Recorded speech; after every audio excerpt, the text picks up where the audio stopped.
C'est le grand jour pour Weilian et Tian. Tenue traditionnelle chinoise pour une union symbolique.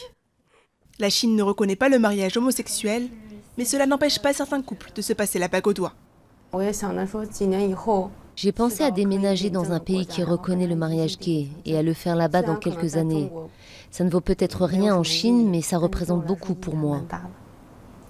La Cour suprême taïwanaise a récemment émis une décision en faveur du mariage entre personnes du même sexe. Une première en Asie, et un espoir pour les couples gays de Chine.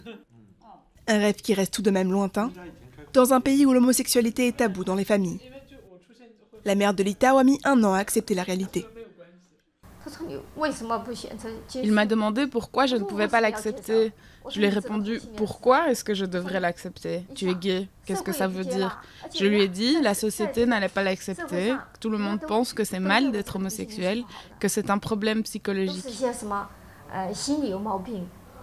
Chunmei était effondrée quand son fils a fait son coming out.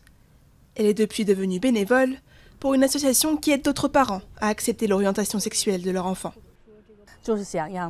Je veux que ce groupe puisse être visible, public, que tout le monde les voit et voit que notre monde est diversifié. Si l'homosexualité est de mieux en mieux acceptée dans les grandes villes, ce n'est pas partout le cas dans le reste du pays. Li Tao s'est mariée avec son compagnon à l'étranger, mais reste optimiste quant à l'avenir des couples homosexuels en Chine.